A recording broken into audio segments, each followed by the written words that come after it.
Hey, what it do? It's your boy E2 Blue. Yeah. Let me stop. It's your boy E2 Blue, man. Coming back here chicken for another video, man. Got my second shot today. Got my little boo-boo mark. The mark of the champion right there. That's that second shot. Got that out the way. Ain't got to worry about that. Got a bunch of stuff to talk about in the video today. Just some updates and stuff like that. I know you guys heard basically pretty much what I'm saying, but tell you from my point of view. Now, the Cowboys did hire former Giants head coach Ben McAdoo. Hmm.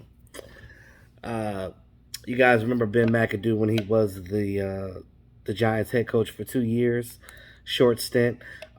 They're hiring him as a consultant, so he's just going to be on the Cowboys staff. We know that Dan Quinn likes to hire uh, NFL tenured type of coaches that's been around, obviously coaches he's had experience with in the past and things of that nature. So just a little bit about that though before I go on to something else. Ben McAdoo has about 15 years experience in the NFL. He had 2 years with the Giants. He was a tight ends coach with the Packers under Mike McCarthy at the end of McCarthy's tenure in New England. He was there with him and with the 49ers, with the Saints. So he's been around different teams and stuff like that. So he definitely brings, some experience to the table.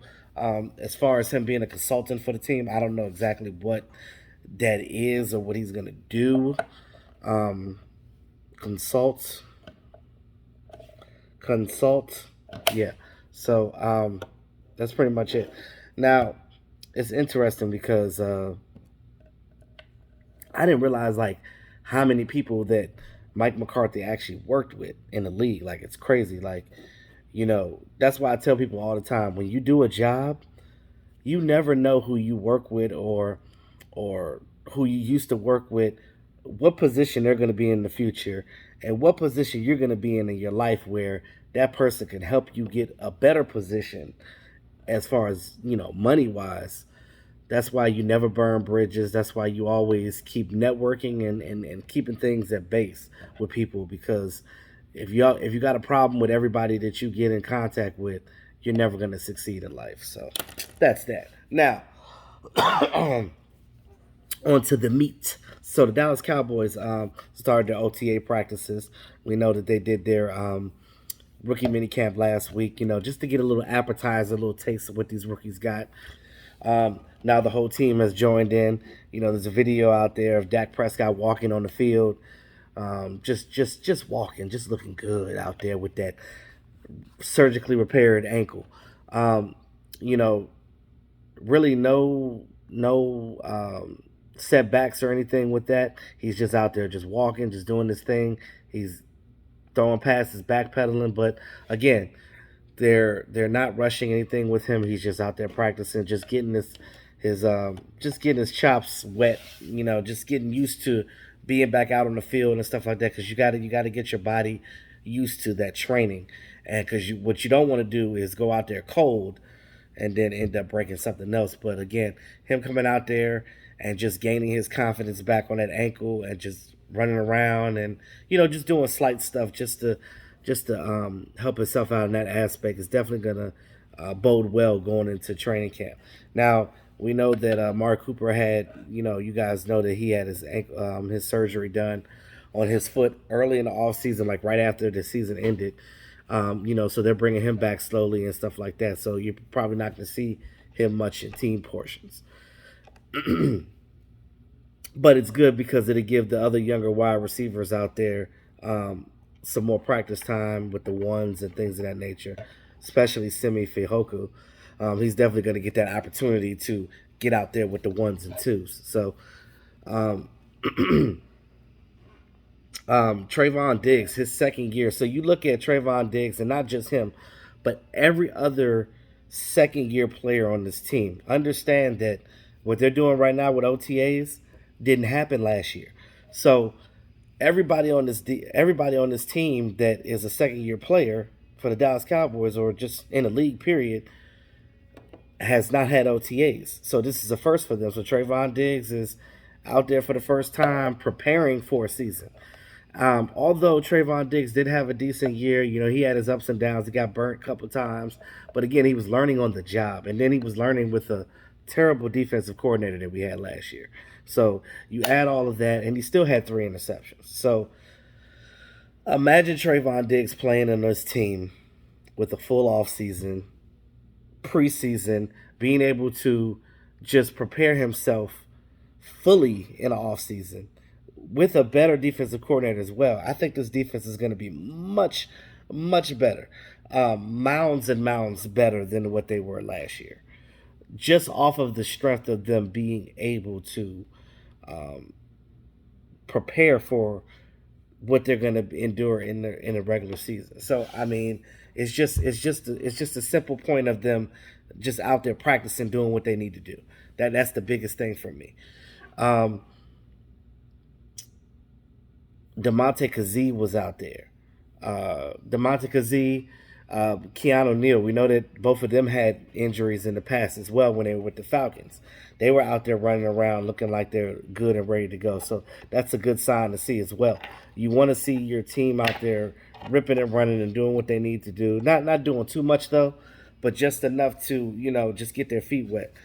This offensive lineman, as far as like Lyle Collins and Tyron Smith, taking it easy on these guys. Their practice schedules are probably going to be very much limited during this whole OTA thing up until the 19th of June. I think they'll break after that. Well, the veterans will go, and then the rookies will have another week, and then everybody else will break until training camp in Oxnard in July. Now, um, I'm really loving what I'm seeing with Dan Quinn as far as him being out there and getting that one-on-one time with these young guys. It is definitely going to help these guys going forward, to help them prepare, help them learn the playbook, help them know what they need to do on the field.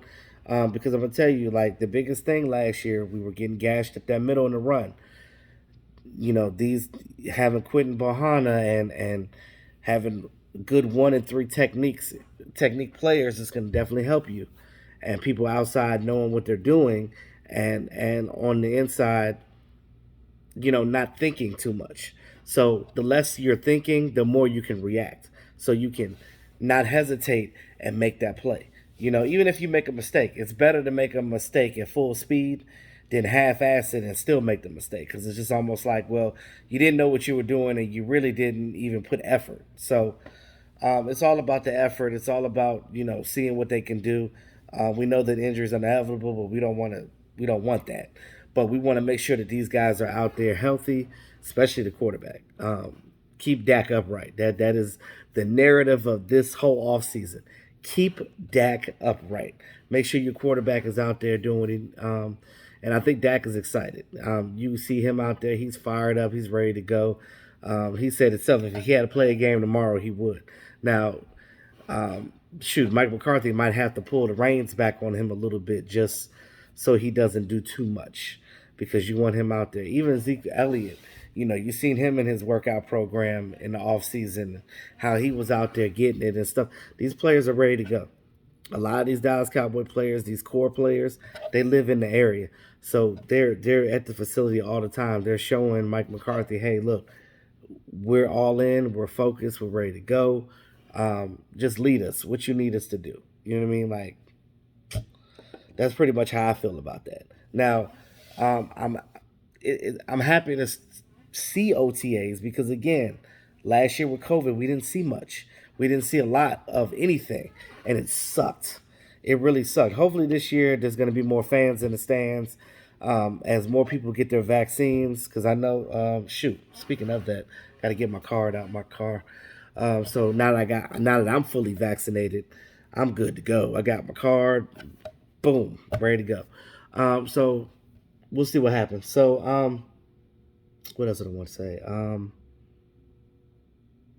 Oh, I will be doing a live stream on Thursday, guys. So look out for that. 9 o'clock p.m. I know some of you guys were on this past Thursday. I didn't get a chance to let you guys know. I apologize for that. As you guys know, my schedule is crazy. I just been ripping and running, but doing the best I can right now. But thank you guys for supporting the channel, supporting me. I appreciate it. Like, share, comment, subscribe to the channel. It's your boy YouTube Blue, always keeping it real. I'll talk to y'all soon.